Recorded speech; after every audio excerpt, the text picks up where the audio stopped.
আমি কুষ্টিয়া শহরের একটি মুসলিম একান্নবর্তী যৌথ পরিবারের কথা বলছি। আমার দাদামশাই ছিলেন মাহতাবউদ্দিন আহমেদ। তিনি নাজির ছিলেন নদিয়া জেলার। তিনি তার বসত বাড়ি কুষ্টিয়ার বরতল গ্রাম থেকে শহরে চলে আসেন, এসে কোটপাড়ায় বসতি স্থাপন করেন। তার 3 ছেলে 1 মেয়ে ছিল। নাজির সাহেবের বড় ছেলে ডক্টর ফজলুল হক, ডাক নাম ছিল খোকা। মেজ ছেলে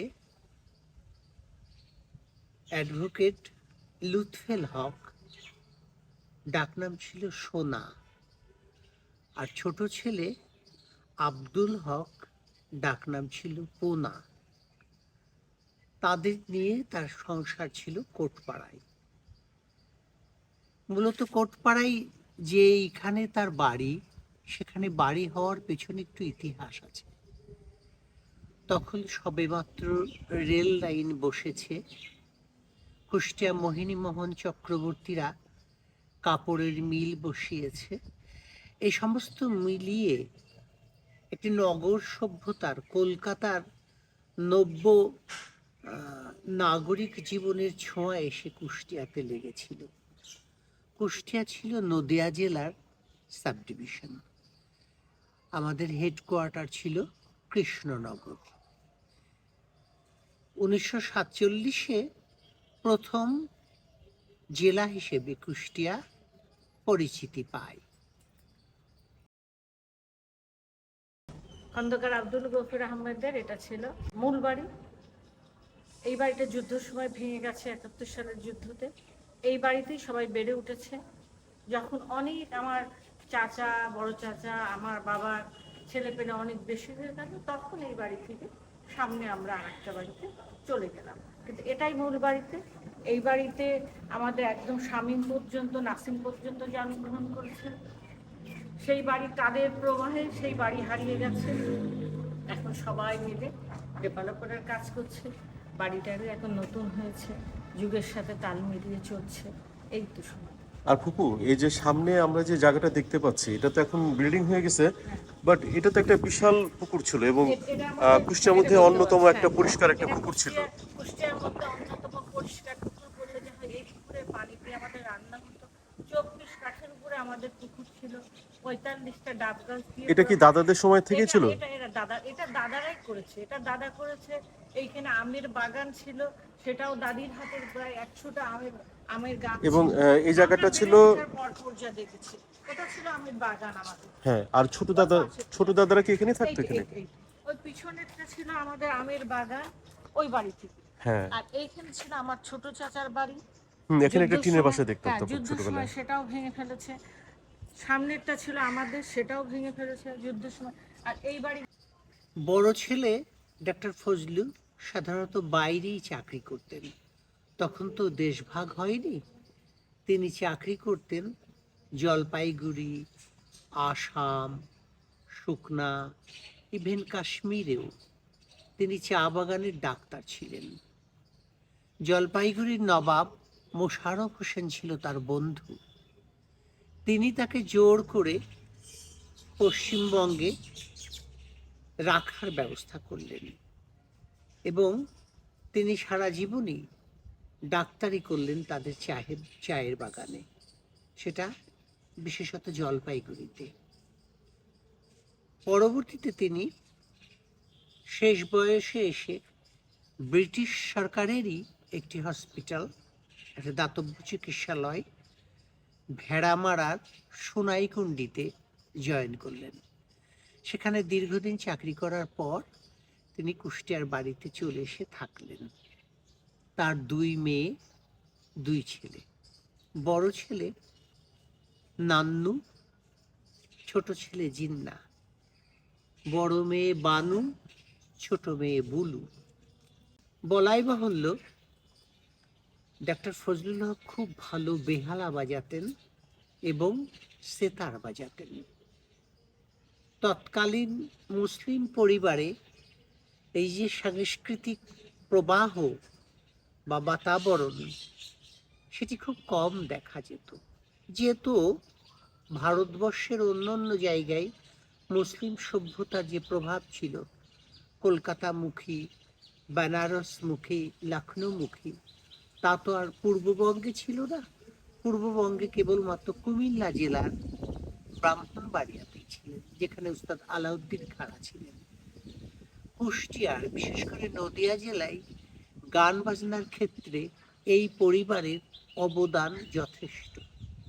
মেজ ভাই অ্যাডভোকেট লুৎফেল হক, যার ডাক নাম ছিল সোনা,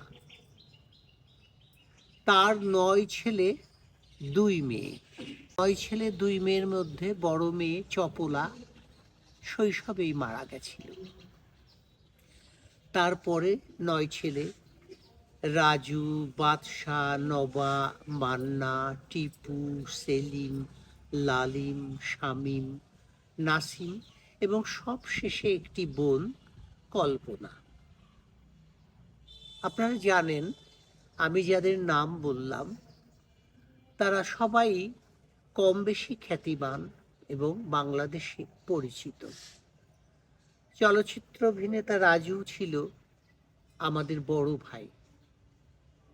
মেজজন ছিল আমিনুল হক বাদশাহ, একজন রাজনীতিবিদ, এবং ছোট্ট কাল থেকেই তিনি বড় চাচার কাছ থেকে বেহালা এবং সেতারে হাতে খড়ি নিয়ে একজন বড় বাদক হয়েছিলেন।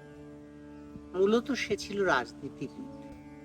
তিনি ছিলেন বঙ্গবন্ধুর প্রথম প্রেস সচিব।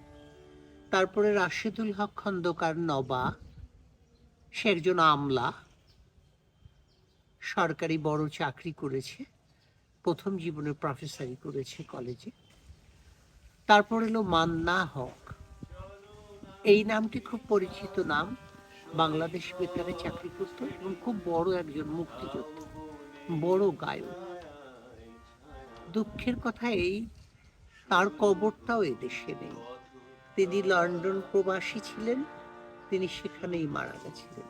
তার প্রচুর গান আছে, তিনি স্বাধীন বাংলা বেতারের একজন খ্যাতিমান শিল্পী ছিলেন। তারপরে টিপু হক অভিনেতাও ছিল, ব্যবসায়ীও ছিল। তারপরে সেলিম একজন ছাত্র রাজনীতিবিদ এবং বড় ব্যবসায়ী, সেও অকাল প্রয়াত হয়েছে। তারপরে লালিম হক, আমি যে কথা বলছি, আমি পেশায় একজন আইনজীবী এবং ছোটখাটো ধরনের লেখি। মূলত আমার পেশা উচ্চাঙ্গ সঙ্গীত। বাবার ঐতিহ্য একমাত্র আমার কাছেই ধরা আছে।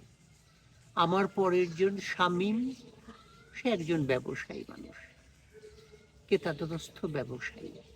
তারপরে নাসিম, সে ছিল গায়ক, অভিনেতা এবং চাকরিজীবী, ওরও অকাল মৃত্যু হয়েছে। আর ছোট একটি বোন কল্পনা, ও গৃহী, ও সন্তান সন্ততি নিয়ে সংসারেই ব্যস্ত। আমার বড় চাচার যে ছেলেদের কথা বলেছি, মেয়েদের কথা বলেছি, আমার বড় বোন খুব খ্যাতিমান একজন নারী। আমার দৃষ্টিতে তিনি মহিয়সী।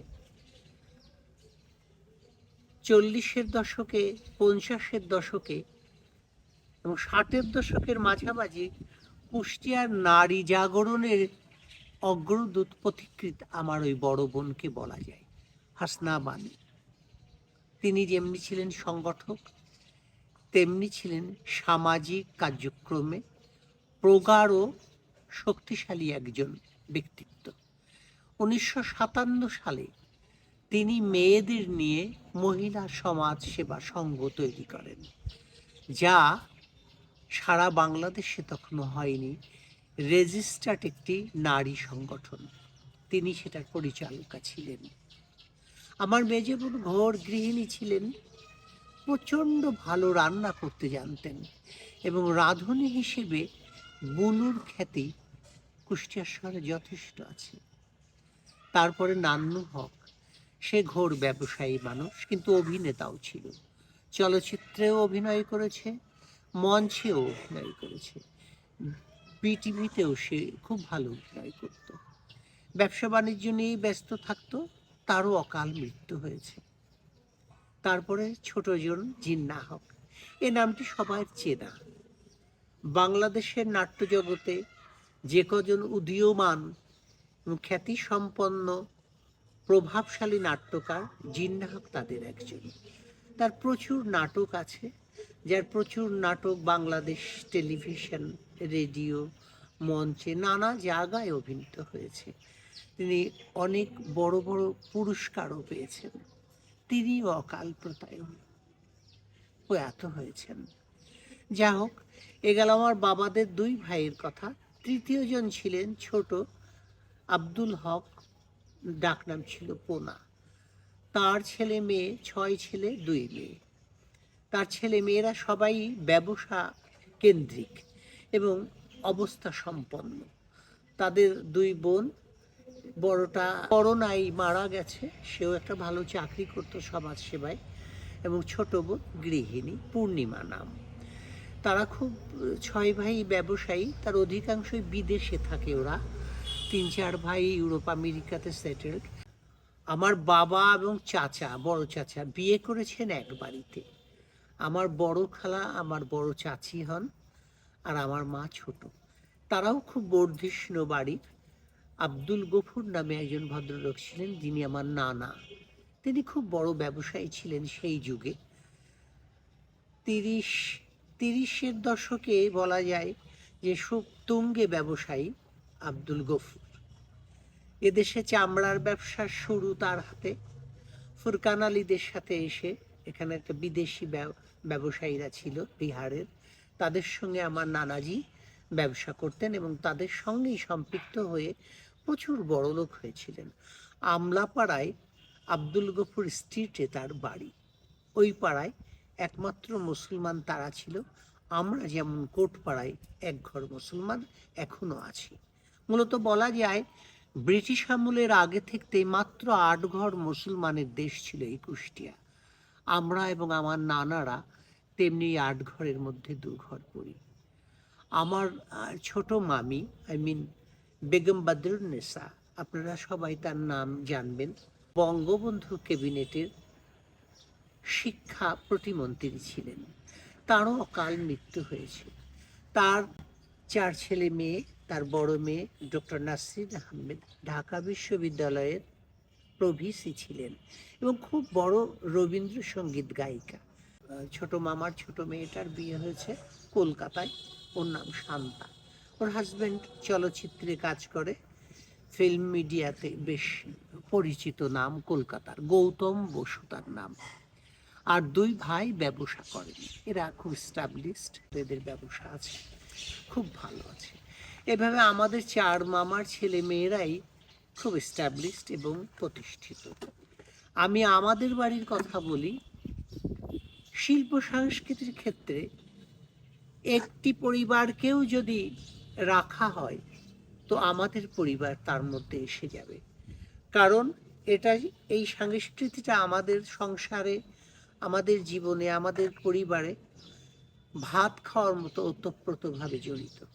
পিতা পিতামহ থেকে শুরু করে ভাই বোন, আত্মীয় স্বজন, এই দেশে এই শহরে যারাই আছেন না কেন, তারা জানে যে এর একটি সাংস্কৃতিক পরিমণ্ডলিত পরিবার বা পরিবেশ। সেই পরিবেশেই বেড়ে উঠেছি আমরা। সেই পরিবেশের মধ্যে আমাদের সন্তানকেও আমরা লালন করি। আমাদের সন্তানরাও মূলত আমাদের পথ ধরেই চলে এবং আমাদের সাথে তাল মিলিয়ে এগিয়ে যাওয়ার চেষ্টা করে। বিশেষ করে সংস্কৃতির ক্ষেত্রে আমাদের গুরুত্ব যথেষ্ট আমরা নিজেরাই বুঝি। যে কোনো কাজ করতে গেলে কুষ্টিয়ায় আমাদেরকে প্রয়োজন হয়। এটি আমাদের অহংকার, ঈশ্বর প্রদত্ত পাওয়া।